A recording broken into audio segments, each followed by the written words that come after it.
नमस्कार।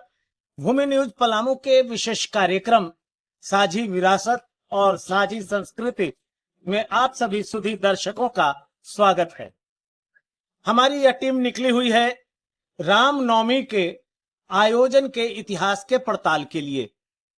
आज इस चौराहे पे मुलाकात हुई है इस जिले के चर्चित लोकप्रिय साहित्यकर्मी, लेखक, पत्रकार और उससे ज्यादा बैंक कर्मी पंकज श्रीवास्तव जी से। आपका स्वागत है। धन्यवाद।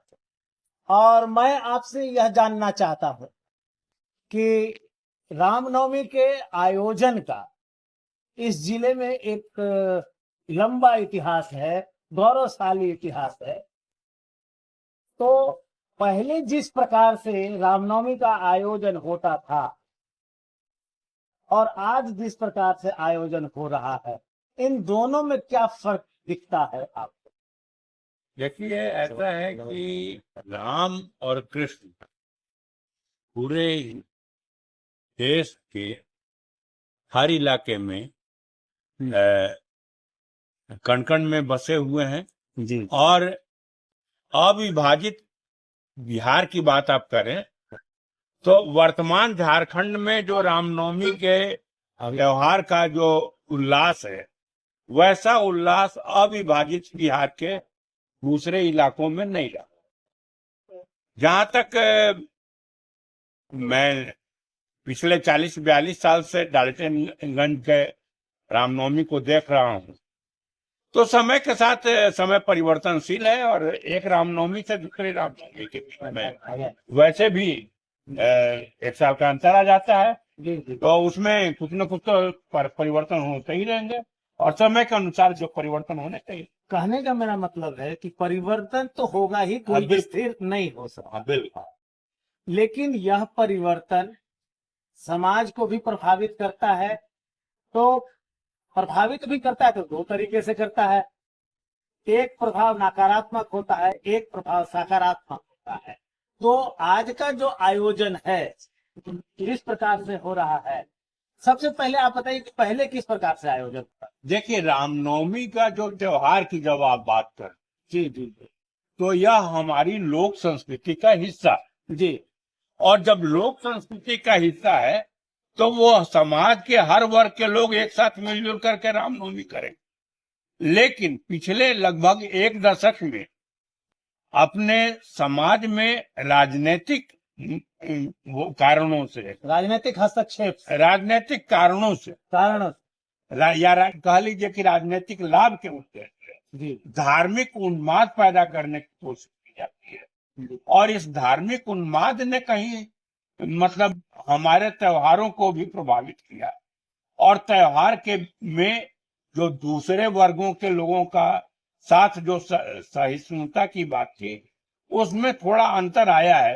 लेकिन ओवरऑल अगर आप डाल्टनगंज की बात कीजिए तो डाल्टनगंज में रामनवमी, आपको याद होगा कि 27-28 साल हो गए जबकि यहाँ पर मुस्लिम मोहल्ले में रामनवमी के जुलूस में बिजली का तार से 29 आदमी जल के मर गए। 40 दाता खैर संख्या में उसमें हो सकता है, लेकिन अभी तक हमको 26 याद था।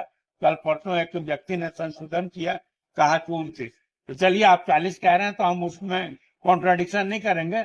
लेकिन मुझे चूंकि कई लोगों को बैंक के माध्यम से भी भुगतान करने का, मुआवजा भुगतान करने का मौका मिला, तो उस लिहाज से हमको 26 याद है। तो उसमें कोई मैं विवाद में नहीं। लेकिन वह बहुत बड़ी घटना थी और उस बहुत बड़ी उस घटना के बावजूद यहाँ पर सांप्रदायिक सौहार्द तनिक भी नहीं बिगड़ा था और सभी लोगों ने मिलजुल करके उस हादसे को झेला था।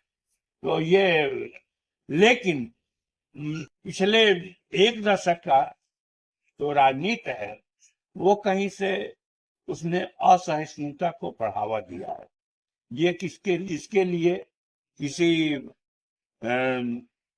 स्वाभाविक रूप से राजनीतिक नेतृत्व जिन लोगों के पास है वो लोग ज्यादा दोषी हैं। लेकिन उनको न्यूट्रलाइज करने की भी जो कोशिश होनी चाहिए, वैसी सकारात्मक कोशिशें से हमारा समाज वंचित रहा है, ये मुझे लगता है।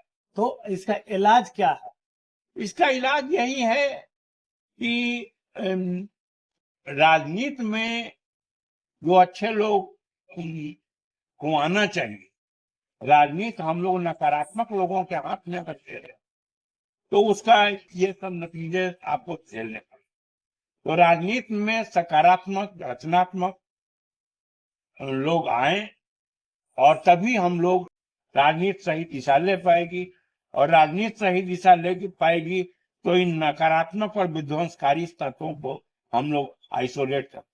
जी बहुत बहुत शुक्रिया, आपने बहुत अच्छी बात बताई कि राजनीति में सकारात्मक लोगों का प्रवेश होना चाहिए, सकारात्मक लोगों को सक्रिय होना चाहिए, संरचनात्मक लोगों को सक्रिय होना चाहिए, जिससे कि हमारे रामनवमी पर्व के आयोजन की परंपरा संरक्षित हो सके, सुरक्षित हो सके और समृद्ध हो सके। क्योंकि पलामू की जो रामनवमी आयोजन की परंपरा रही है वह एक हमारे पलामू जिला का साझी विरासत है, इसकी हिफाजत जरूरी है।